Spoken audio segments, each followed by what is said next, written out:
Hello friends, आपका मेरे kitchen में बहुत बहुत स्वागत है। और आज मैं बनाने वाली हूँ बेल से 3 तरह की डिशेस। तो चलिए देखते हैं इसे बनाते कैसे हैं। इससे पहले कि अगर आप मेरे चैनल को सब्सक्राइब नहीं की हैं तो प्लीज़ प्लीज़ प्लीज़ पहले मेरे चैनल को सब्सक्राइब कर लीजिए और बेल आइकन को दबाना मत भूलिए, ताकि मैं जब भी नई वीडियो अपलोड करूँ तो उसकी नोटिफिकेशन आपको मिलती रहे। अब मैं बनाऊंगी, आज मेरे किचन में बनेगा बेल से 3 तरह की डिशेस। तो चलिए देखते हैं इसे बनाते कैसे। इसके लिए मैंने लिया एक बोल और एक स्पून, और अब मैं इस बोल के ऊपर एक मलमल का कपड़ा रखूंगी। ये जैसा कि छेना फाड़ने में आप यूज़ करती हैं, छेना फाड़ कर उसे जब छानते हैं तो इसी तरह का मलमल का कपड़ा यूज़ होता है। तो अगर आपके पास है तो सेम यही कपड़ा आप यूज़ कर सकते हैं। अगर आपके पास मलमल का कपड़ा नहीं हो तो सिंपल सी कोई भी छलनी अगर आपके पास है तो आप उसे भी यूज़ कर सकते हैं। मलमल का कपड़ा रखने का यही कारण है कि ये एक रेशे वाली फ्रूट होती है और इसमें बीज भी होते हैं, तो इसकी रेशे और बीज अच्छी तरह से छन जाए इसके लिए हमने फाइन पेस्ट मिली हमें, इसलिए हमने इसमें मलमल का कपड़ा यूज़ किया है। बेल जो होती है वो गर्मियों में मिलती है, पके हुए बेल। इसे इंग्लिश में वुड एप्पल बोलते हैं। तो ये बहुत ही टेस्टी भी होती है, इसकी खुशबू बहुत ही लाजवाब होती है और इसमें बहुत सारी हेल्थ प्रॉपर्टीज होती हैं। जैसे कि इसमें होता है vitamin C, vitamin B, fibre, iron, phosphorus और प्रोटीन की भी अच्छी मात्रा होती है। इसमें कैल्शियम भी होती है। तो एक बेल के बहुत सारे फ़ायदे हैं और इसकी जो तासीर होती है वो ठंडी होती है, इसीलिए हम पके हुए बेल गर्मियों में यूज़ करते हैं और गर्मियों में ही ये मिलती है। पके हुए बेल की शरबत गर्मियों के लिए बहुत ही अच्छा है। इसमें अगर आपको, अब मैंने सारी पल्प निकाल ली है और अब जैसे कि अगर ज़्यादा पका हुआ बेल है तो आपको ज़्यादा पानी की ज़रूरत नहीं पड़ेगी, लेकिन अगर थोड़ा कम है तो आपको अगर 2, 3 या 4 चम्मच पानी डालना पड़े तो आप डाल सकते हैं और किसी स्पून की मदद से इसे अच्छी तरह से क्रश कर लीजिए। अब इसे किसी की हेल्प लेकर 2 छोरों को अच्छी तरह से टाइटली पकड़ लीजिए और स्पून की हेल्प से इसे मैश करते जाइए। अच्छी तरह से दबा कर इसकी पल्प को निकाल लीजिए। देखिए अब इसके रेशे और बीज बच गए हैं और अब देखिए कि मलमल के कपड़े की वजह से कितना फाइन सा पेस्ट मिला है हमें। बिल्कुल भी एक भी बीज नहीं है, एक भी रेशा नहीं है और बहुत ही अच्छी और फाइन पेस्ट बनकर तैयार हो गई है। इसकी पल्प, ये जो भी है इसकी पल्प है नेचुरल। ये एक थिक पेस्ट की तरह है, इसे हम ऐसे ही कस्टर्ड की तरह खा सकते हैं। अब एक ट्रे लीजिए, बोल लीजिए और इसमें अब मैं इसे गार्निश करूँगी। बहुत ही सिंपल है लेकिन डिलीशियस है, बहुत ही अच्छी बनती है ये, बहुत ही खाने में टेस्टी होती है। अब एक छलनी लीजिए और आप जितना भी शुगर खाना चाहती हैं, जितना भी मीठा आपको चाहिए उसके हिसाब से पाउडर शुगर स्प्रिंकल कर लीजिए। अगर आपके पास पाउडर शुगर नहीं है तो आप रेगुलर शुगर जो आपके घर में यूज़ करते हैं उसको मिक्सी में अच्छे से पीस के फाइन पेस्ट बना लीजिए। अब इसमें मैं कुछ चॉप्ड आमंड्स डालूंगी, यानी कि बादाम डालूंगी। अगर आपको इसकी जगह पे कोई और भी ड्राई फ्रूट्स पसंद है, जैसे कि नारियल है, किशमिश है, काजू है, तो आप वो भी डाल सकते हैं।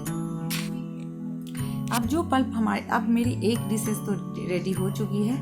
अब मैं दूसरी डिशेस पे आती हूँ। अब जो पल्प रेस्ट बच गए हैं उसी पल्प में, अगर आपके घर में 2 लोग हैं, आप 2 ग्लास बनाना चाहते हो शरबत या 3 ग्लास बनाना चाहते हैं, उसके अकॉर्डिंग आप इसमें पानी डाल दो और इस पल्प को जो हमारे पास रेस्ट बच गया था उसको अच्छी तरह से स्पून की हेल्प से हिला कर अच्छी तरह से मिक्स कर लीजिए पानी के साथ। और अब इसे अच्छी तरह, अब इसमें शुगर आप अपने टेस्ट के अकॉर्डिंग डालिए। आप जितने भी ग्लास बना रहे हैं उसके अकॉर्डिंग शुगर डालिए। आपको नहीं भी डालना है शुगर, डायबिटीज़ है या कुछ, तो आप शुगर मत डालिए, बिना शुगर के भी ये बहुत मीठी होती है। और अब इसे स्पून के मिक्स करके और इसके जूसेस को निकाल लीजिए। देखिए अब हमारे पास इसकी जूसेस तैयार है। इसको अच्छी तरह से टाइटली दबा दबा कर अच्छी तरह से इसके जूस जो भी है उसको निचोड़ लीजिए। देखिए कितना कलरफुल और कितना अच्छा है, कितना ब्राइट कलर होता है इसका। इसकी अरोमा बहुत ही लाजवाब होती है। अब इसे एक बड़ी स्पून की हेल्प से अच्छी तरह से दबा दबा कर जो भी रेस्ट पल्प बच गया है उसे अच्छी तरह से दबा दबा कर निचोड़ लीजिए। क्योंकि ये बहुत ही इसमें पल्प रहती है तो इसे थोड़ा सा हमें इसमें थोड़ी सी मेहनत करनी पड़ती है, क्योंकि इसके रेसे को दबा दबा कर हमें इसकी जूस या पल्प जो भी है उसे मैश करके निकालना होता है। अब ये देखिए मैंने स्पून की हेल्प से अच्छी तरह से दबा दबा कर सारे पल्प को जूस को निकाल लिए। ये बहुत सारी चीज़ों में बहुत इसकी जैसे आपको अगर खून की कमी है तो भी बेल आपके लिए बेस्ट ऑप्शन है। ये इम्यूनिटी में बहुत ही अच्छी होती है, इम्यूनिटी बूस्टर कहा जाता है इसको। इसमें बहुत सारी चीज़ें होती हैं, जैसे कि फेफड़ों में जिनका फेफड़ों में बहुत ज़्यादा दिनों से कफ जमा है और उनकी कफ की प्रॉब्लम ख़त्म नहीं होती है, तो ऐसे लोगों के लिए भी बेल रामबाण इलाज है। तो इसके बहुत सारे प्रॉपर्टीज़ हैं, हेल्थ प्रॉपर्टीज़ हैं। अब मैं इस शरबत में 1 स्पून गुलाब जल का डाल दी हूँ। जैसा कि आप देख रहे हैं 1 स्पून मैंने गुलाब जल का डाल दिया है। ये आप पे डिपेंड करती है ये, क्योंकि ये बहुत ही इसकी अरोमा बहुत अच्छी होती है। अगर आप नहीं भी डालना चाहें तो स्किप कर सकते हो। ये अपने आप में ही बहुत ही लाजवाब होती है। अब ग्लास लीजिए और अपने शरबत को गार्निश कीजिए। इसमें मैंने शरबत डाल दी है। अगर आप ठंडी पीना चाहते, ये वैसे ही ठंडी होती है, लेकिन अगर आपको और भी ठंडा इसे यूज़ करना है तो आप इसमें आइस क्यूब डाल सकते हो। और अगर आपके घर में मिंट लिव्स है और मिंट का फ्लेवर आपको पसंद है तो आप क्रश करके मिंट लिव्स इसमें डाल सकते हो, उसकी भी फ्लेवर बहुत अच्छी आती है। मैं बच्चों के लिए बना रही हूँ तो इसलिए मेरे बच्चों को मिंट पसंद नहीं है, इसलिए मैंने इसमें मिंट नहीं डाली है। अब जो शरबत हमारे पास बच गया है उसमें मैं थोड़ा सा ज़्यादा शुगर ऐड करूँगी, क्योंकि अब मुझे इसकी आइस बार बनानी है। मेरी 2 डिशेस रेडी हो चुकी है, पल्प की भी और शरबत भी बन चुकी है।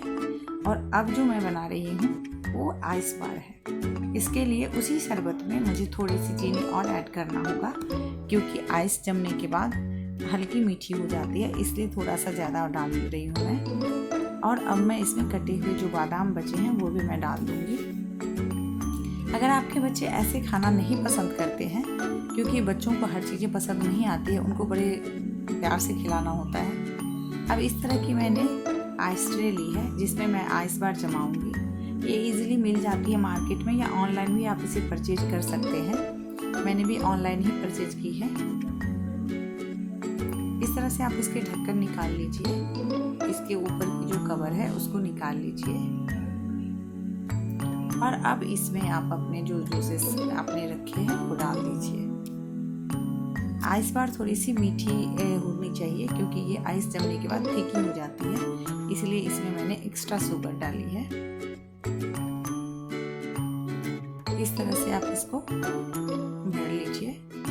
अगर ज़्यादा हो रहा है, क्योंकि हमें लीड भी लगा के बंद करनी है, इसमें थोड़ा सा ज़्यादा हो गया तो मैं हाफ स्पून इसमें से निकाल दी हूँ।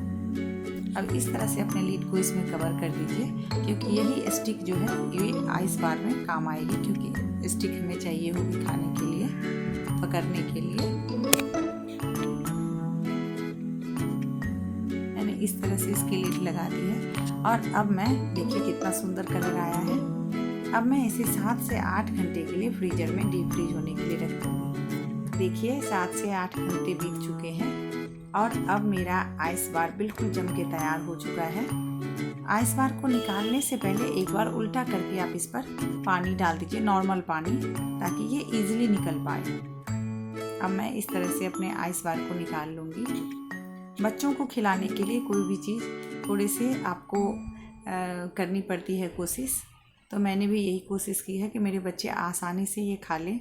ऐसे वो बेल नहीं खाना चाहते हैं तो आइस बार जमा देती हूँ तो उन्हें बहुत टेस्टी लगती है, वो आइसक्रीम समझ के इसे बहुत अच्छे से खा लेते हैं। देखिए मैंने इसे गार्निश कर दी है तो लग रही है ना बहुत ही लाजवाब। ये खाने में भी उतनी ही लाजवाब है। अगर आपको मेरा वीडियो पसंद आया है तो प्लीज़ मेरे चैनल को सब्सक्राइब कीजिए, लाइक कीजिए और मेरे साथ बने रहिए। अब आप